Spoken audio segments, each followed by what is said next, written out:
Hello everyone, this is doctor same और हमारा topic है एक्टिव मेम्ब्रेन पोटेंशियल। अच्छा जी, इससे पहले जो है हमने क्या पढ़ा, हमने नर्व इम्पल्स के बारे में बहुत डिटेल से पढ़ा।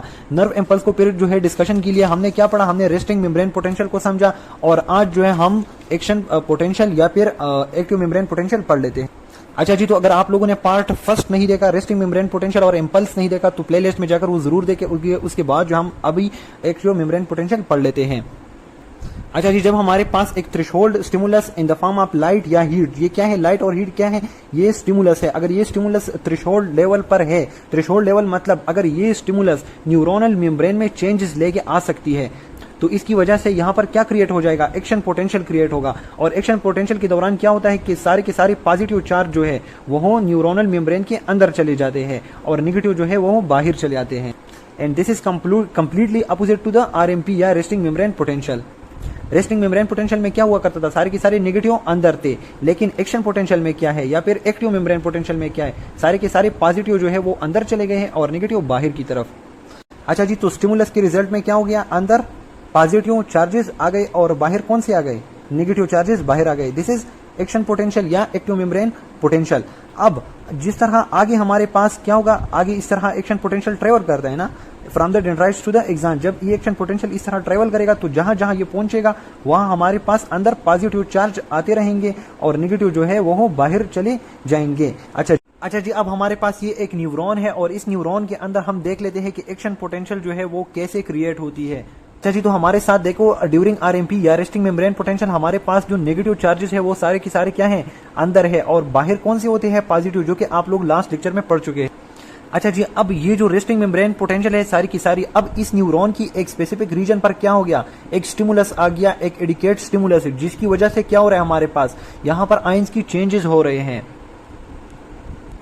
देखिए जी, यहाँ पर हमारे पास जो है, जो नेगेटिव था वो बाहर चला गया और जो बाहर से पॉजिटिव था तो वो अंदर की तरफ आ गया। ये चेंजेस क्यों हुई, क्योंकि ये एरिया जो है इसको एक स्टिमुलस ने हिट किया, एक स्टिमुलस जो है, एक इम्पल्स जो है वो इसमें ट्रेवल कर रहा है। तो जहां पर एक्शन पोटेंशियल पहुंच जाएगा, जिस भी रीजन में एक्शन पोटेंशियल पहुंच जाएगा, तो वहां पर पॉजिटिव अंदर की तरफ आएंगे और बाहर कौन से जाएंगे, नेगेटिव। तो इनफ्लक्स ऑफ सोडियम हो रहा है, सोडियम क्या है, पॉजिटिव है।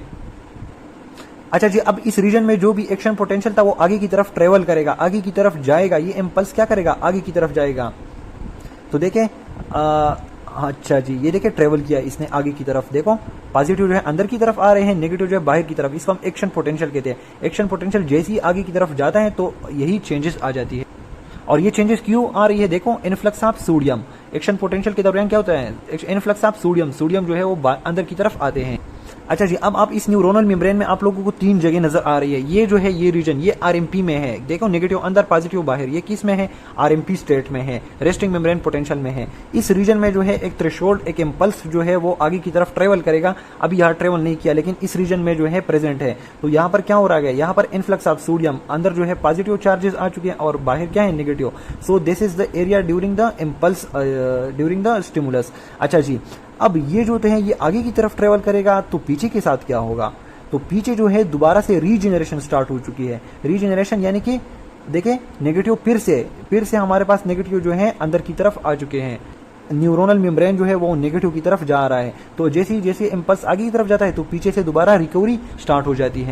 अच्छा जी, अब हमारे पास जो एक्शन पोटेंशियल है या एक्टिव मेम्ब्रेन पोटेंशियल है, तो वो किस चीज के थ्रू अचीव होती है, उसका कौन एस्टेब्लिशिंग फैक्टर है, वो है influx of sodium. Influx of sodium की वजह से ही ये एक्शन पोटेंशियल या एक्टिव मेम्ब्रेन पोटेंशियल जो है वो जनरेट होती है। अब आप लोग देखें, या तो यहाँ से एक इम्पल्स जो है ट्रेवल कर रहा है इस मेम्ब्रेन में और इस रीजन में पहुंच गया है, या फिर इसी रीजन को जो है एक स्टिमुलस ने क्या किया, इसको हिट किया, एक स्टिमुलस ने एडिकेट या थ्रेशोल्ड स्टिमुलस ने जो है इस रीजन को हिट किया। तो अब इस रीजन में क्या है, इस रीजन में इम्पल्स ट्रेवल कर रहा है, या फिर इस रीजन में क्या है, एक्टिव मेम्ब्रेन पोटेंशियल है।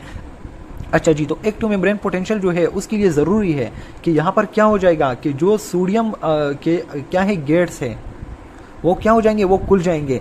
तो यहाँ पर अगर इम्पल्स पहुंच जाता है तो इसको हम कहते हैं, या वोल्टेज पहुंच जाता है, तो ये जो वोल्टेज रेगुलेटेड सोडियम गेट्स है, ये क्या है, ये वोल्टेज रेगुलेटेड है। मतलब वोल्टेज रेगुलेटेड से क्या मतलब कि यहाँ पर अगर इम्पल्स आएगा तो ये जो गेट्स है ये ओपन हो जाएंगे और सोडियम अंदर जाएगा, लेकिन अगर यहाँ से इम्पल्स गुजर जाएगा तो ये दोबारा से बंद हो जाएंगे।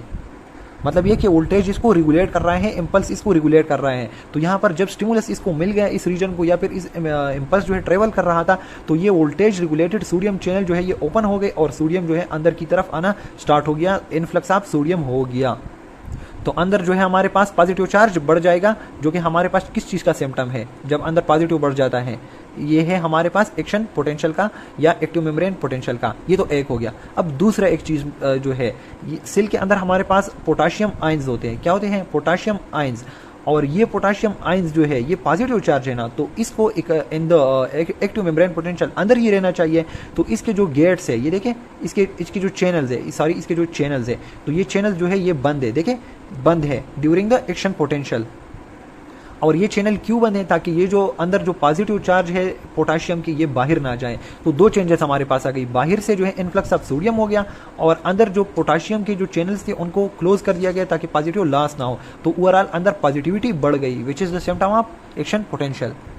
अच्छा जी, अब आप लोग देखें ये न्यूरॉन है और ये जो है उस रीजन है जहां पर हमारे पास एक्शन पोटेंशियल जो है वो क्रिएट हुआ है। देखो हमारे पास यहाँ पर जो है सबसे पहले कौन सा होता है? Resting membrane potential. अब ये रेस्टिंग मेम्ब्रेन पोटेंशियल जो है इसमें क्या आ गया? चेंजेस आ गए, इनफ्लक्स ऑफ सोडियम स्टार्ट हो गया और अंदर जो है एक्शन पोटेंशियल बढ़ने लगा और कहाँ तक पहुंच गया? पीक तक पहुंच गया। तो यहाँ पर यहाँ से लेकर यहाँ से यहाँ तक ये क्या है? ये एक्शन पोटेंशियल है।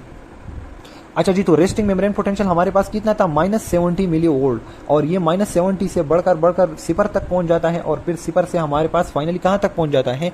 +50 तक। अब +50 क्या? ये पीक पोटेंशियल है। अब पीक पोटेंशियल से दोबारा ये क्या हो जाएगा? आ जाएगा दोबारा से RMP पर -70 मिली वोल्ट पर दोबारा से आ जाएगा। अच्छा जी, अब हमारे पास ये +50 तक क्यों पहुंच गया? अगर आप लोगों से कोई पूछेगा तो जाहिर बात है क्या हो गए? सोडियम की इनफ्लक्स की वजह से, सोडियम की इनफ्लक्स की वजह से ये कहाँ तक पहुंच गया? ये +50 तक पहुंच गया, इतना ज्यादा सोडियम जो है। और दूसरा क्या हो रहा था? पोटाशियम चैनल जो थे पोटाशियम वो क्लोज थे, तो पोटाशियम भी अंदर रह चुका था। सो द एक्शन पोटेंशियल जो है वो क्या है? वो +50 है।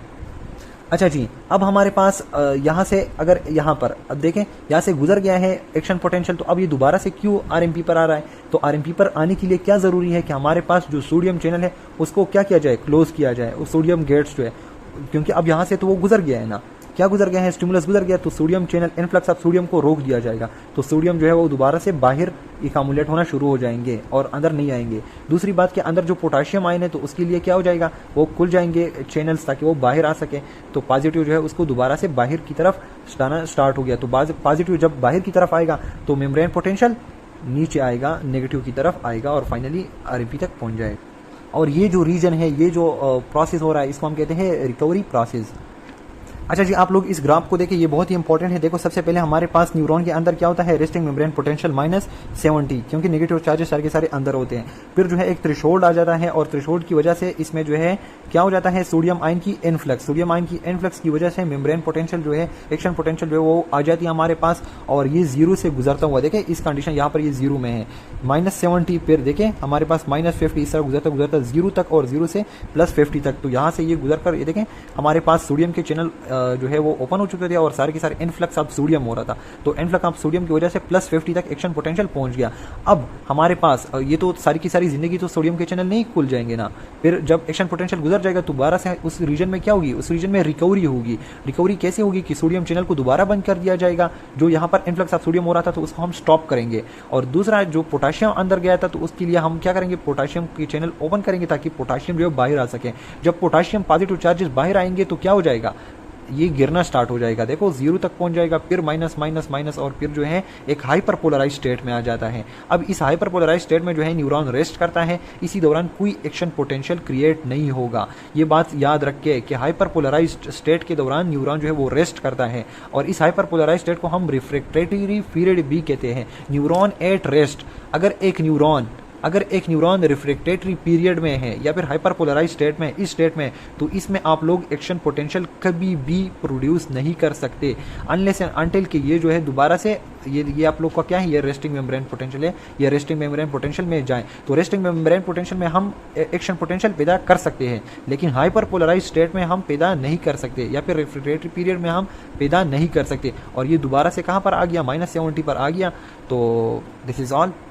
अच्छा जी, अगर आप लोग गौर करेंगे ना तो इस प्रोसेस में कुछ भी मुश्किल नहीं है। हमारे पास क्या होता है, जब आरएमपी को स्टेब्लिश करना होता है ना, तो सोडियम जो है वो देखो सोडियम बाहर की तरफ हम फेंक रहे थे। ये मैंने क्या ड्रा किया हुआ है, ये आरएमपी वाला डायग्राम है। तो हम क्या कर रहे थे, तीन तीन सोडियम को बाहर फेंक रहे थे। अच्छा जी, और देखिए हमारे पास जो है पोटेशियम लीक के चैनल के जरिए हम पॉजिटिव को बाहर ही भेज रहे थे। तो ये क्या था, ये आरएमपी था। अब जब हमने एक्शन पोटेंशियल को करना था, डिस्कस करना था, तो हम क्या कर रहे थे, हम सोडियम को अंदर की तरफ भेज रहे थे। तो इसमें कुछ भी मुश्किल नहीं। आप लोगों से यही सिंपल सवाल पूछा जाता है कि during the action potential influx of sodium होती है, एक बात हो गई। और अगर हम रेस्टिंग मेम्ब्रेन पोटेंशियल पर जा रहे हैं तो पॉजिटिव जो है सोडियम की जो है वो उसको हम बाहर फेंक रहे हैं। तो नॉट दैट मच डिफिकल्ट।